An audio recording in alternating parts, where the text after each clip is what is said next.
दोस्तों की हाल चाल है जनाब। तुसी देखते पे हो अपना देश पंजाब टीवी ते मैं तुहाडा मेज़बान मोहम्मद नदीम खरल। सब तो पहले अपने चैनल को करना है सबसक्राइब ते बेल आइकन ते क्लिक करना है कि अच्छी ते बेहतरीन वीडियो का नोटिफिकेशन हमेशा ही तरह वीरां नूं मिलदा रहे। वीर वेखते रहन। अज की वीडियो बड़ी लाजवाब होने वाली है। अल्लाह के खास फजल नाल एक जनाब तुहाडे वास्ते साहिवाल फ्रिजन क्रॉस बेहतरीन एक गां लैके हाजिर होए हैं। लेने देने मुकद्दर ने रात सुई है, एक बोला राती कढ़िया, दूसरा हुण कढ़ना है और पिछे दे बच्ची है। सेक्सीमन तो नहीं कह सकते, क्रॉस बच्ची है माशाल्लाह। ये भी साहिवाल का रंग है लेकिन एक फ्रिजन का क्रॉस है माशाल्लाह। जिन्नी माँ चंगी है अंदाज उसी ला लेना है कि मगर यदि धी भी कि चंगी होगी। यह जनाब गां है शाह काली इको रंग की, कोई किसी किस्म का वाधा घाटा कोई नहीं। मोनी है फ्रिजन ते साहिवाल क्रॉस है और गां की जात नस्ल 10 फुट लम्बी गां है। अल्हम्दुलिल्लाह गल्लां नहीं ने कम ने और इंशाल्लाह करके विखाने हैं। खब्बियां दे हिसाब नाल बहाने ने सोहना शाह काला थन और माशाल्लाह पूरी मुश्किल ने इको रंग दी काले रंग दी। ये जनाब गां लैके होए हैं हाजिर। कैमरे की निगाह 10 फुट लम्बी और तकरीबन 5.5 फुट एदा कद है जनाब। गां दा सोहना थन, आर्डर बड़ा खूबसूरत, बाकी पूछल का सिट्टा चिट्टा है, लैने देने मुकद्दर ने, सोहना रुग रुग का थन मज्जां वर्गा लग्या होया है और माशाल्लाह हवाने वाली ते पंडा बन्नी फिरदी है। गल्लां नहीं ने इंशाल्लाह वो कम है जिहड़ा इंशाल्लाह भरावां वास्ते करके विखाई देने और अल्लाह दे फजल नाल इंशाल्लाह खूबसूरत आउट क्लास और खूबसूरत नीली दे जानवर और उस तो हट के साहिवाल क्रॉस जानवर इंशाल्लाह फ्रिजन होए, साहिवाल क्रॉस होए या कली क्रॉस होए या फ्रिजन डच क्रॉस होए, इंशाल्लाह क्वालिटी वाइज जानवर इंशाल्लाह अल्लाह के फजल नाल एक तो एक वध कढ़ के लियान दा मकसद की है कि सिर्फ दोस्तों का शौक के नाल चीज़ भी इंपोर्टेड आए। इंपोर्टेड का मतलब ये है कि ऐसी क्वालिटी वाइज आए। 10 फुट लम्बी गां है और इंशाल्लाह अल्लाह के फजल नाल मैं कोशिश है और एक काविश है पढ़ा नहीं ने कि जनाब से गल करिए कि जनाब एडी वड्डी गां किसी को हैगी है तो जनाब साडे नाल शेयर कर लवे।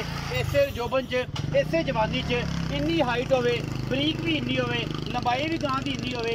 ये गां इंपोर्टेड ते साहिवाल क्रॉस है या फ्रिजन क्रॉस है। बेहतरीन और अच्छे जानवर जोड़े ने हमेशा अपना देश पंजाब टीवी की जीनत बनते हैं। बाकी मेरी कोशिश है दोस्त बेहतर तरीके ना जानते हैं कि गां वाकई इंपोर्टेड है या गां वाकई साहिवाल क्रॉस है, फ्रिजन क्रॉस है। ये दोस्त समझते हैं इस गां नूं। मैं तो घट समझना क्योंकि मैंने मझां ज़्यादा पता है। ਜਿਹੜੇ दोस्त समझते हैं वो जनाब इस गां की तसल्ली कर लैन। एक कद का अंदाज़ा मेरे नाल खलोण नाल गां का हो जाना है कि गां माशाल्लाह कितनी उच्ची है, कितनी वड्डी है और की हिसाब किताब है। यह तुहाडे सामने है जी, कोई लम्मियां चौड़ियां गल्लां नहीं ने। इस चीज़ नूं तुसीं आप देखना है और तसल्ली करनी है। मुल मालिक ने करना है। राती सुई है, यदी गारंटी मेरे को हैगी है। बोला भी कोल ही पे है, दूसरा बोला हुण कढ़ना है और जनाब सारा कुछ तुहाडे सामने पिछे जनाब यह बच्ची है और जनाब अल्लाह के फजल नाल बड़ा ही खूबसूरत पीस है। ये जनाब दूजन गां है। लेने देने बाकी मुकद्दर ने, सिर्फ फेसबुक दी फोटोआं नहीं, काम भी आप इंशाल्लाह नायाब और बेहतरीन करी देने। मुल मालिक की मर्जी है, लेने देने हमेशा इस तरह मुकद्दर ने। गां नूं कोई गर्मी का पता नहीं, कोई सर्दी का पता नहीं। ये गां नूं थन केड़ा पावर वाला और माशाल्लाह खूबसूरतियां तुहाडे सामने आउट क्लास जानवर। अल्हम्दुलिल्लाह अल्लाह के फजल नाल कोई दो राय नहीं किसी किस्म की। बाकी माशाल्लाह और अल्हम्दुलिल्लाह अल्लाह के फजल नाल अगर इस गां ने दुध 40-42 लीटर नहीं ना देना तो फिर किसी भी नहीं देना। और फिर इनू गर्मी सर्दी नाल कोई मसला नहीं, ना इनू गर्मी नाल इशू है ना इनू सर्दी नाल इशू है। ये जनाब घरेलू गां है और जेडे दोस्त आके इस गां की तसल्ली करना चाहन मौके पर आ सकते हैं और तसल्ली करके गां ले जा सकते हैं। गां बोलती है, गां दसदी है कि जनाब मैं गां का बच्चा वां और जी फार्म की इंशाल्लाह जिदी भी नज़र ये जनाब गां आएगी और दोस्त वाकई कहेंगे कि जनाब वाकई गां आई सी, एवें नहीं आई सी। नदीम भाई ने जानवर चैनल पर चढ़ाया सी लेकिन अनमोल सी। इंशाल्लाह कोशिशां ते काविशां पूरियां ने, मेहनतां पूरियां ने। बाकी अल्लाह जानदा है और अल्लाह का रसूल जानदा है, असीं ते मेहनत करनी है। गां माशाल्लाह मशकां लाई फिरदी है। अल्हम्दुलिल्लाह अल्लाह के फजल नाल इहदे कोल हवाना थन और कद खूबसूरती सारियां चीज़ां इक्को जगह ते कट्ठियां ने और ये ने अल्हम्दुलिल्लाह। बाकी मुकद्दरां दी गल है जिहदे नसीबां च होई लैनी होने हैं। गल्लां वाले और कहण वाले ते बेली कहणगे कि यार नदीम भाई नहीं नहीं ये तो गल गलत कर दी तुसीं कि यार बड़ा मुल कर दिता है, ये गां इन्ने दी है नहीं सी। अगर गां हाइट के हिसाब नाल, कद के हिसाब नाल, खूबसूरती के हिसाब नाल कोई भी कितों को मसला है थणा के हिसाब नाल वो जनाब तुसीं मैनूं कमेंट सैक्शन दस सकते हो। अगर जानवर खूबसूरत है ਤੇ ਮਾਲਕ ਨੇ ਮੁੱਲ ਵੀ ਆਪਣੀ ਤਸੱਲੀ ਦਾ ਮੰਗਣਾ ਉਹਨੇ ਹੈ ਤੇ ਬਾਕੀ ਤੁਸੀਂ ਜਨਾਬ ਆਪਣੀ ਪਾਏ ਨਾਲ ਲੈਣਾ। ਆਓ ਜੀ ਬਜ਼ੁਰਗੋ ਆਓ, ਕਿੰਨੇ ਆਣਾ ਹੈ? ਸਾਰੇ ਸ਼ਰਮਾਦੇ ਨੇ। ਤੂੰ ਆ ਜਾ ਜਾਂ ਤੂੰ ਆ ਜਾ, ਜਿਹੜਾ ਮਰਜ਼ੀ ਆ ਜਾ। ਅਰਸ਼ਦ ਕੌਣ ਹੈ? अस्सलाम वालेकुम। वालेकुम सलाम। भाई अरशद की हाल चाल? अल्लाह दा एहसान, तबीयत से ठीक है? अल्लाह दा बड़ा करम। भाई अरशद जी ये गां विखाई है, हां जी, ये गां कितना सूआ सू? दूजा सूआ सुंदी। पिछले सूए दा की रिकॉर्ड? पिछले सूए 35 36 37 किलो देंदी। 35 36 37 किलो पहलन होके ਪਹਿਲਣ ਓਕੇ। ਹੁਣ ਜਿਹੜਾ ਕੋਈ ਅੰਦਾਜ਼ਾ ਹੈ ਕਦੋਂ ਸੂਈ ਹੈ? कल राती सूई। ਕੱਲ ਰਾਤੀ ਸੂਈ। एक चवाई कीती, ਇੱਕ ਚੁਆਈ ਕੀ, ਦੂਸਰੀ ਹੁਣ ਕਰਨੀ ਹੈ ਮਗਰ ਵੱਛੀ ਸੀ। बच्ची पिछ ਅੱਛਾ ਭਾਈ ਅਰਸ਼ਦ ਘਰ ਦੀ कर दी। ਵਪਾਰ ਲਾਈਨ ਤੇ ਨਹੀਂ नहीं ਚੁਆਣਾ ਹੁਣ ਦੁੱਧ ਕੋ ਸੱਜਣ ਆਖੇ ਕਿ ਯਾਰ ਮੈਂ ਦੁੱਧ ਚੋ ਕੇ ਲਿਜਾਣਾ ਹੈ ਕਿਉਂਕਿ ਦੂਸਰੀ ਚੁਆਈ ਹੁਣ ਹੋਣੀ ਹੈ। ਵੀਡੀਓ ਅੱਜ ਹੀ ਲੱਗੇਗੀ, 5 ਤਰੀਕ ਹੈਗੀ ਫਰਵਰੀ ਦੀ 5 ਹੈ, ਯੌਮੇ ਯਕਜਹਤੀ ਕਸ਼ਮੀਰ ਹੈ ਔਰ ਅਸੀਂ ਕਸ਼ਮੀਰੀਆਂ ਦੇ ਨਾਲ ਹਾਂ। ਹਰ ਮੁਮਕਿਨ ਤਾਮਨ ਜੋ ਵੀ ਸਾਡੇ ਕੋਲ ਹੋ ਸਕਿਆ ਹਰ ਪੈਨਲ ਤੇ ਔਰ ਆਪਣਾ ਦੇਸ਼ ਪੰਜਾਬ ਟੀਵੀ ਨੇ ਆਵਾਜ਼ ਅਲਹਮਦੁਲਿਲਾ ਉਠਾਉਂਦੇ ਰਹਿਣਾ ਔਰ ਇਨਸ਼ਾਅੱਲਾ ਅਸੀਂ ਕਸ਼ਮੀਰੀਆਂ ਦੇ ਨਾਲ ਹਾਂ। ਯੌਮੇ ਯਕਜਹਤੀ ਕਸ਼ਮੀਰ 5 ਫਰਵਰੀ ਹੈ ਔਰ ਉਸ ਦਿਨ ਜਨਾਬ ਇਹ ਵੀਡੀਓ बढ़ती पई। बरशद के नाल करदी है, पिछले सूए 35 36 37 किलो दूध दिंदी रही है। हुण दूजा सूआ ये जनाब सूई है और एक चुआई की, एक दूसरी हुण करनी है। अरशद भाई की दूध की गारंटी है? किन्ने दिनों बाद कितना दूध चुआ दोगे ते मोहब्बत प्यार वाला मुल्क की भी करना जिंदे च ऐन प्यार हो।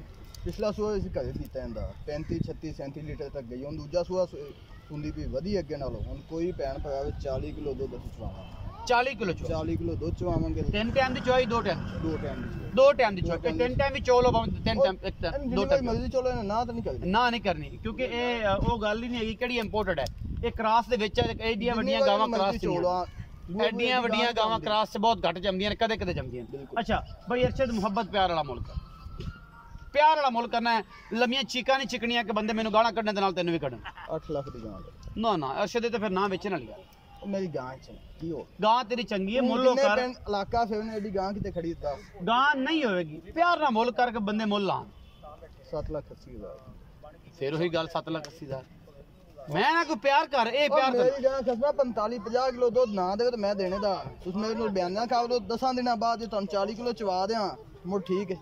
ਇਹ 7 ਲੱਖ 80 ਹਜ਼ਾਰ ਜਿਹੜਾ ਮੁੱਲ ਕੀਤਾ ਜੀ ਇਹਦੇ ਵਿੱਚੋਂ ਕੋਈ ਲਾਡ ਪਿਆਰ ਵੀ ਹੋਣਾ ਹੋ ਜਾਏਗਾ, ਸਜਣਾ ਵਾਲਾ ਪਿਆਰ ਮੁਹੱਬਤ ਹੋ ਜਾਏਗਾ। 10 ਦਿਨ ਤੋਂ ਅਗਰ ਕੋਈ ਬੰਦਾ ਬਿਆਨਾ ਕਰਦਾ ਹੈ ਤੇ 10 ਦਿਨ ਤੋਂ ਬਾਅਦ ਕਿੰਨਾ ਦੁੱਧ ਚਵਾਉਣ ਦੀ ਤੇਰੀ ਗਾਰੰਟੀ? 40 ਕਿਲੋ ਦੁੱਧ ਚਵਾਵਾਂ। 2 ਟਾਈਮ ਦੀ ਚੁਆਈ 3 ਟਾਈਮ ਦੀ ਚੁਆਈ? 2 ਟਾਈਮ ਦੀ ਚਵਾਈ। 2 ਟਾਈਮ ਦੀ ਚੁਆਈ 40 ਲੀਟਰ 40 ਲੀਟਰ ਦੁੱਧ। ਭਾਵੇਂ ਕੋਈ ਇੱਥੇ ਰਹਿ ਪਵੇ, ਭਾਵੇਂ ਕੋਈ ਦਿਹਾੜੀ ਦਾ ਸਾਡੇ ਕੋਲ ਮਤਲਬ ਦਿਹਾੜੀ ਦਾ ਦੁੱਧ ਪੂਰਾ ਕਰਨਾ ਹੈ 40 ਕਿਲੋ ਬਿਲਕੁਲ ਸਵੇਰ ਦੁਪਹਿਰ ਸ਼ਾਮ ਬਿਲਕੁਲ ਕਰਾਂ ਮਤਲਬ 12 ਦਿਨ ਨੂੰ 12 ਜਾਂ ਸ਼ਾਮ ਨੂੰ 12 ਜਾਂ ਸਵੇਰ 20 ਕਿਲੋ ਸ਼ਾਮ ਨੂੰ 20 ਕਿਲੋ ਸ਼ਾਮੀ 5 ਕਿਲੋ 5 ਵਜੇ ਚੋਲੋ ਸਵੇਰ ਮੁੜ 5 ਵਜੇ ਚੋਲੋ ਜਿਹੜਾ ਟਾਈਮ ਤੋਂ ਟਾਈਮ 20 ਕਿਲੋ 10 ਦਿਨ ਬਾਅਦ 10 ਦਿਨ ਤਸੱਲੀ ਕਰਾ ਕੇ ਉਹ ਕੋਈ 3 ਟਾਈਮ ਚਵਾ ਦੇਵੇਂ ਤੇ ਭਾਵੇਂ 2 ਟਾਈਮ ਚਵਾ ਦੇ ਉਹ ਤੇਰੀ ਸਿਰ ਪੀੜ ਬਿਲਕੁਲ ਤੇ ਅੱਲਾਹ ਉਹਨਾਂ ਦੀ ਸਿਰ ਪੀੜ ਹੈ ਕਿ ਜਿਨ੍ਹਾਂ ਨੇ ਆ ਕੇ ਕਰਨੀ ਹੈ। ਉਹ ਜਿਵੇਂ ਉਹਨਾਂ ਦਿਲ ਮੋਤਮਾ 7 ਲੱਖ 80 ਹਜ਼ਾਰ ਦੇ ਵਿੱਚੋਂ ਲਾੜ ਪਿਆਰ 19 ਵੀ ਸਿਗੜ ਪਾਣੀ ਮਾਸੜ ਆ ਖਜ਼ਾਨਾ 10 ਗੱਲ ਹੋਵੇਗੀ ਪਿਆਰ ਹੋਵੇਗਾ ਕਿ ਨਹੀਂ? ਬੰਦੇ ਤੇਰੇ ਬੂਹੇ ਤੇ ਆਣੇ ਨੇ ਕਿਉਂਕਿ ਤੇਰੇ ਨਾਲ ਪਿਆਰ ਘਣਾ ਲੋਕ ਕਰਦੇ ਨੇ। ਪਿਆਰ ਮੁਹੱਬਤ ਹੋ ਜਾਏਗਾ, ਮਾੜਾ ਮੋਟਾ ਹੋ ਜਾਏਗਾ ਜੀ। ਇਹ ਬਜ਼ੁਰਗ ਵੀ ਕਹਿੰਦੇ ਪਏ ਨੇ 7 ਲੱਖ 80 ਹਜ਼ਾਰ ਰੁਪਏ ਡਿਮਾਂਡ ਹੈ ਔਰ 40 ਕਿਲੋ ਦੀ ਗਰੰਟੀ ਹੈ। ਅਗਰ ਕੋਈ ਬੰਦਾ ਬਿਆਨਾ ਕਰ ਲਵੇ 50,000 ਲੱਖ 10 ਦਿਨ ਬਾਅਦ 15 ਤਰੀਕ ਨੂੰ 40 ਕਿਲੋ ਦੁੱਧ ਚੋਕ ਲੈ ਜਾਵੇ 3 ਚੌਈਆਂ ਚ ਭਾਵੇਂ 2 ਚੌਈਆਂ ਚ, ਅਗਰ ਇਹਨੇ ਨਹੀਂ ਦੇਣਾ ਤੇ ਫਿਰ ਕਿਸੇ ਵੀ ਨਹੀਂ ਦੇਣਾ। ਆਪਣਾ ਬਹੁਤ ਸਾਰਾ ਖਿਆਲ ਰੱਖਿਆ ਜੇ। ਮਿਲਾਂਗੇ ਅੱਛੀ ਔਰ ਬਿਹਤਰੀਨ ਵੀਡੀਓ ਨਾਲ। ਪਾਕਿਸਤਾਨ ਜ਼ਿੰਦਾਬਾਦ, ਪਾਕ ਆਰਮੀ ਹਮੇਸ਼ਾ।